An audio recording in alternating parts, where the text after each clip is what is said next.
Hola, ¿cómo están? Mi nombre es Alma Celina, bienvenidos a la página de la esposa del pastor. Gracias por acompañarme otra vez por aquí. Y vamos a seguir estudiando matrimonios y parejas de la escritura. Entonces, en esta ocasión vamos a hablar de una pareja que es muy conocida. Sobre todo, o sea, es muy conocida porque tuvieron un inicio muy turbulento. Tuvieron un inicio que no fue el ideal. Este, y desgraciadamente son conocidos por esa parte de su historia, a pesar de que no es la historia completa. Vamos a hablar de David y Betsabé. Sí, entonces, bueno. Esta historia de David y Betsabé la pueden encontrar en 1 de Samuel, capítulos 11 y 12. Y entonces, aquí tenemos que David ya es rey. Ya tiene tiempo siendo rey, ya está muy contento. Y entonces, el pueblo de Israel está en guerra contra los amonitas. Y David, en lugar de estar en el frente de batalla, como le corresponde por ser el líder, se quedó en el castillo. Él muy tranquilo, ¿no? Se quedó acá disfrutando de la comodidad de su palacio. Entonces resulta que un día anda ahí paseando por la terraza, o sea, es un segundo nivel, y ve en una de las casas que está rodeando el palacio, ve a una mujer que se está bañando, una mujer muy hermosa, y pues pide que se la traigan, ¿no? Y es Betsabé. Pues David es el rey no se le dice que no. Entonces resulta que, nada más que había un pequeño detalle, Betsabé era una mujer casada. Betsabé estaba casada con un hombre llamado Urías, y Urías estaba en el frente de batalla. Urías era un soldado y estaba en el frente de batalla. Entonces, bueno, pues como a David le gustó, pues David se quedó con la muchacha, ¿no? Entonces ya tuvieron sus que veres y la manda a su casita. Pasa el tiempo y entonces un día Betsabé va a ver a David para avisarle que está embarazada. Y evidentemente no puede ser de su esposo, puesto que su esposo está en el frente de batalla. Entonces, ¿qué pasa? Pues obviamente David entra en pánico, ¿no? ¿Qué va a hacer? ¿Qué va a pasar? O sea, todos los sirvientes se dieron cuenta de lo que pasó, todo el mundo iba a saber que ese hijo era de David. Y aquí es donde vemos el gran error, o sea, el gran error que comete David y Betsabé, porque al final de cuentas Betsabé está de acuerdo, no se niega a todo lo que hace David, ¿no? David comete un pecado, el pecado inicial fue adulterar con una mujer casada. Y en lugar de pedir perdón, de arrepentirse y de aceptar las consecuencias de sus actos, ¿qué hace? Se empieza a enredar y va cometiendo pecados cada vez más graves. Entonces, bueno, se le ocurre la genial idea de traer a Urias del frente para que pues, duerma con su esposa y entonces así parezca que el niño es suyo. Pero no le sale, no le resulta, porque cuando Urias llega, dice que cómo podría, y David al otro día le manda a hablar para decirle casi casi como cómo te fue. Urias le dice que muchas gracias por haberle permitido estar en su casa, pero que él no podría dormir tranquilo, cómodo, en los brazos de su esposa, sabiendo que sus compañeros soldados están en el frente de batalla. Así es que durmió en la puerta, o sea, no durmió con su mujer. Y pues se regresa, ¿no? Y entonces David, o sea, ya fue, o sea, y ahora dice, pues ¿ahora qué? Y entonces se le ocurre otra genial idea, mucho más terrible que la anterior. Y es que manda cartas a los generales para que pongan a Urias en el meritito frente. O sea, para que lo maten. O sea, obviamente la gente, siempre, o sea, la gente, no solamente la gente que sabe de guerra, nosotros ahora en las películas lo vemos. ¿A quienes matan primero? Pues a los que están hasta adelante. ¿No? Y pues obviamente matan a Urias. Entonces, aparentemente ya no pasó nada, o sea, él ya está tranquilo porque ya solucionó la situación, porque entonces ya le puede decir a todo mundo que el hijo era de Urias, pero porque estuvo ahí y pues que lo matan en el frente, ¿no? Entonces, pues ya no pasa nada, pero pues sabemos que para Dios, Dios todo lo ve y Dios sabe lo que pasó, y entonces manda al profeta Natán, que de hecho es la única ocasión en la cual se menciona a este profeta en la Biblia, al profeta Natán, y el profeta Natán va y le habla muy fuerte a David, muy, muy fuerte, porque le dice, ¿no? Que él qué haría si supiera que hay un hombre que tenía una sola corderita y mientras su vecino tenía 100 corderos y va y le quita la única corderita que tenía, se la quita a este hombre. ¿Que él qué haría? Y David dice, pues que lo maten, o sea, eso es una injusticia. Si él ya tiene un montón, ¿para qué quería la única sola que tenía su vecino? Y entonces Natán es así de, ¿te cae? Dice, pues tú eres ese hombre, David. Porque recordemos, y yo ya se los comenté cuando hablamos, cuando les hablé de Abigail, David tenía varias esposas, tuvo varias esposas, no nada más una. Entonces David tenía varias esposas en ese momento. Entonces, ese hombre eres tú tenías varias esposas, sin embargo, le quitaste su esposa a Urías y lo mandaste matar. Y en ese momento David se da cuenta, en ese momento, no tanto que se dé cuenta, en ese momento acepta lo que hizo, ¿no? En ese momento acepta lo que hizo. Voy a tomar un paréntesis aquí, pequeñito respecto a la pareja de David y Betsabé para hablarles de esto. David es uno de los personajes que a mí más me gusta de la escritura. David y Pedro son dos de los personajes, uno de mis personajes favoritos, y les voy a decir por qué. En este caso David. Porque David cometió errores muy feos como estos. Esto fue así como la cumbre de los pecados de David. Porque fueron pecados muy fuertes, muy feos. Bueno, todo el pecado es malo. Para Dios todo el pecado es malo. Pero digamos que viéndolo socialmente fue terrible. O sea, fue adulterar, mentir, asesinar, todo por cubrir y por guardar una imagen. Sin embargo, David nunca intentó disculparse, intentó excusarse, intentó minimizar sus pecados delante de Dios. Cada vez que David pecó, porque era un ser humano, no era un superhéroe, era un ser humano, cada vez que David pecó, lo reconoció delante de Dios, reconoció que había pecado y le pidió perdón a Dios con todo su corazón. Y lo podemos ver en los Salmos, una y otra vez, cómo David derramaba su corazón en arrepentimiento, porque había pecado contra Dios. Eso es lo que nos da una esperanza enorme, porque ese hombre que fue un adúltero, un mentiroso, un asesino, es un hombre al que Dios continuamente llama que es alguien que tenía un corazón conforme a su corazón.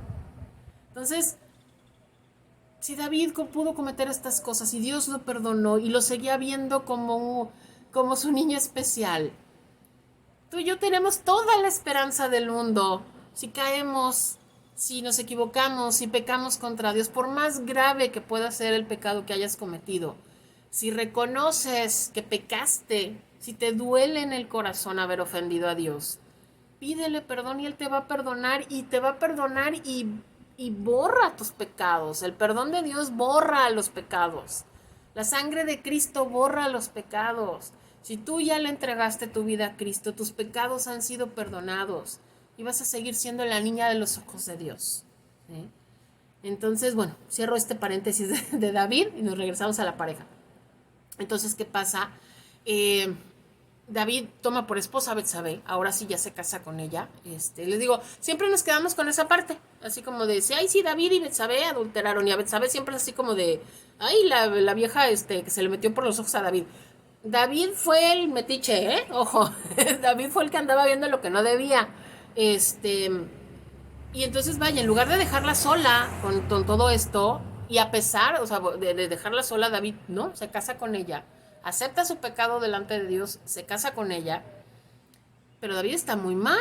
David se siente muy mal porque sabe que pecó contra Dios, porque sabe que estuvo mal, todo lo que hizo estuvo muy mal. Y entonces nace el niño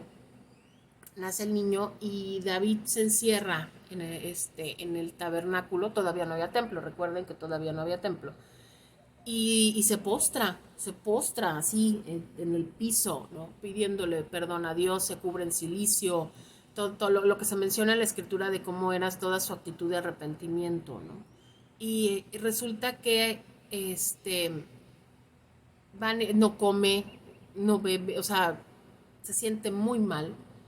Y entonces alguien va y le avisa que el niño está enfermo y el niño se muere.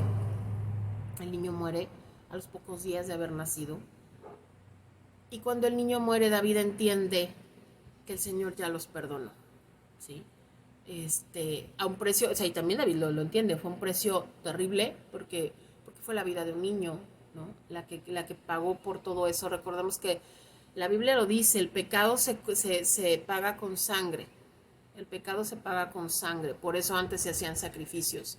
Gracias al sacrificio de Cristo nosotros no tenemos que ofrecer sangre para que nuestros pecados sean redimidos. Ya fueron redimidos porque Cristo ya pagó y su sangre es tan poderosa que paga los pecados de todos. Pero bueno, David lo entiende y entonces ya se alegra y sale. Y resulta que, obviamente, ya no se menciona por específicamente a Betsabé. En este punto de la historia no se menciona específicamente a Betsabé, pero podemos saber y podemos entender que Betsabé también se arrepintió, que Betsabé le pidió perdón a Dios y que Betsabé se puso a cuentas con Dios y que ella también debe de haber pasado por su proceso individual al pedirle perdón a Dios, porque Dios los perdona, porque les da otro hijo. Y este otro hijo no es un hijo cualquiera, ¿sí? El segundo hijo de David y Betsabé es Salomón, el gran rey Salomón, ¿sí? El hombre más sabio sobre la faz de la tierra, que la Biblia dice que no ha habido ni habrá un hombre más sabio que Salomón sobre la faz de la tierra. Bueno, pues ese enorme rey, el rey al cual Dios le permitió construir su templo para adorarlo, fue hijo de Betsabé, fue hijo de David y Betsabé. Entonces, para mí, la gran enseñanza que nos dejan David y Betsabé como pareja es, aquí me quiero referir a esas parejas que a lo mejor no tuvieron un buen inicio, en cuanto a que parejas que a lo mejor fornicaron antes de casarse, que tuvieron una vida juntos como pareja, ¿saben a lo que me refiero? Antes de casarse. Eh, Parejas que a lo mejor adulteraron antes de o sea, empezaron así, con adulterio o con fornicación. Hay esperanza. Yo lo que les quiero decir a través de la historia de David y Betsabé es que hay esperanza. Siempre, siempre que haya arrepentimiento genuino, ojo, arrepentimiento, ¿sí? No remordimiento, no es lo mismo. El remordimiento lo que hace es, me siento mal por lo que hice, pero puedo vivir con eso. ¿Sí? Es así de, ay, qué feo. Pero bueno, eso es remordimiento.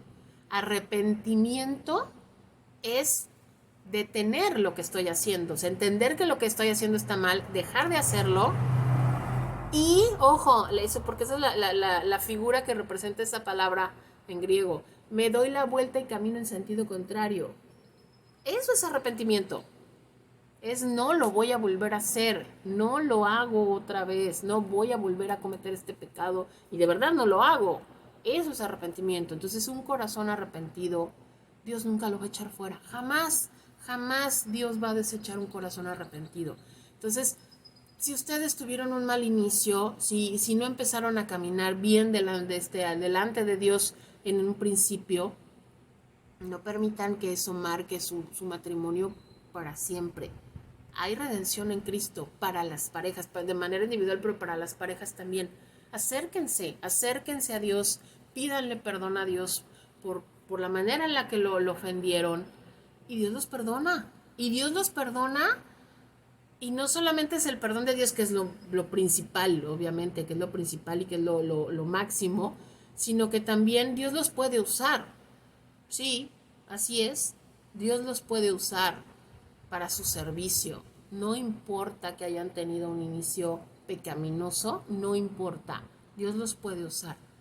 ¿Por qué? Porque Dios cuando perdona, perdona completamente y es como si eso no hubiera pasado. La Biblia dice, es una figura, es una metáfora que a mí me gusta mucho, que cuando Dios perdona, arroja tus pecados a lo más profundo del mar donde ni siquiera Él pueda verlos. Obviamente es una metáfora, Dios puede ver todo, pero se está refiriendo a que desaparecen, te da la idea de que desaparece. Y es eso, para Dios ese pecado enfatizo mucho, si hay arrepentimiento genuino, ese pecado no se cometió. Es como si no se hubiera cometido nunca. Entonces, ¿hay oportunidad de redención? Claro que sí, hay oportunidad de caminar rectamente delante de Dios, por supuesto que sí, por supuesto que sí. Entonces no dejen que su pasado defina su presente y su futuro delante de Dios, porque tiene arreglo. Y David y Betsabé son la muestra de eso. Si ustedes creen que si Dios no hubiera aceptado el arrepentimiento de Dios, de David y de Betsabé, les hubiera dado a Salomón. No, sí, están familiarizados más o menos con la historia de David. No sé, probablemente a lo mejor, o sea, o ya no les hubiera dado hijos, o Absalón hubiera sido hijo de Betsabé, no Salomón, ¿sí? Entonces hay esperanza, de verdad hay esperanza. No se queden, no se queden en su pecado, y no dejen que eso los defina, ¿sí? Hay esperanza. Y recuerden, entonces, únanse en oración, pídanle perdón a Dios, pidan consejería, acérquense con su pastor, pidan consejo, obviamente basado en la palabra de Dios, y hay un futuro bueno en las manos de Dios, ¿sí? Bueno, pues muchas gracias por acompañarme. Espero que este video sea de bendición para ustedes. Ojalá que puedan tener la oportunidad de verlo en conjunto, con sus esposos. Y espero que sea de edificación y de que sea de inspiración y de esperanza para alguien por ahí, que yo sé que así será. Muchas gracias. Yo soy Alma Celina, la esposa del pastor. Dios les bendiga mucho. Bye.